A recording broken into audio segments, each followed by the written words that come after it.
Bonjour, voici une petite vidéo pour vous montrer comment se servir du logiciel Iris Lab. Donc voici la page d'accueil.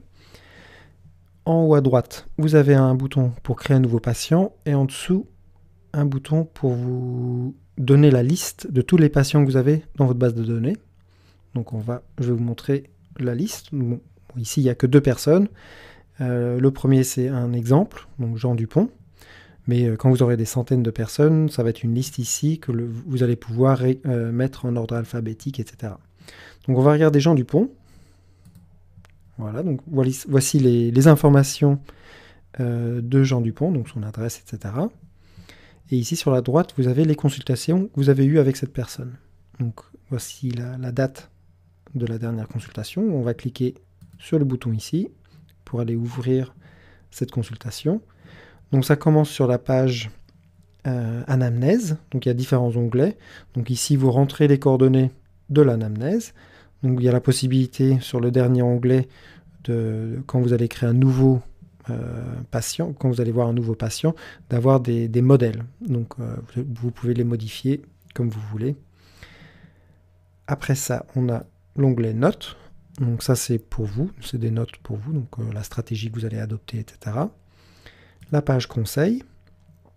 Donc ça, vous allez pouvoir le donner à la personne. Donc on peut imprimer des comptes rendus spécifiques pour les conseils, mais n'importe quelle page, donc l'anamnèse ou les photos, il y a toujours ce bouton compte rendu en haut à droite. Donc voici la page des modèles. Donc ici, vous allez pouvoir voir. Donc ça, c'est une anamnèse vide. Voilà. Ici sur la droite, vous avez les photos. Donc on va cliquer sur ouvrir. Voilà. Donc la page photo. Donc on a un endroit pour mettre des commentaires liés à la photo. Et comme sur l'autre page, on a un modèle, où vous pouvez mettre un deuxième si vous voulez. Un modèle vide lié, par exemple, pour l'iridologie. Donc vous le remplissez ici. Donc ici, c'est la partie photo. Donc on va cliquer sur la photo même pour l'agrandir. Voilà. Donc ici, vous pouvez donc faire une observation de la photo. On peut toujours aller regarder les autres photos juste avec la souris. On va vers le bas. On peut changer ici donc l'observation de la photo, les photos, comme ça on peut les voir l'un à côté de l'autre. Alors juste une petite spécificité, c'est ici en bas à droite, vous avez la possibilité de zoomer. Alors en fait, on zoome dans tout le logiciel. Donc si vous avez un grand écran, vous pouvez vraiment agrandir le logiciel et visualiser le tout. Donc là, on va pouvoir observer de plus près, par exemple, l'iris en faisant un zoom. Voilà.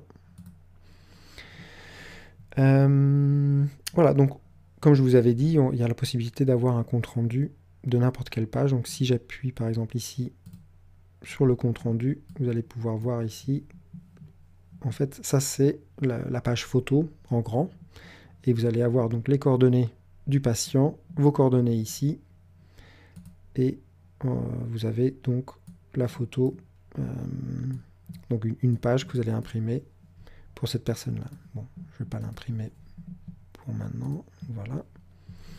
Donc là, j'ai fait le tour du logiciel. Si vous avez des questions, n'hésitez pas.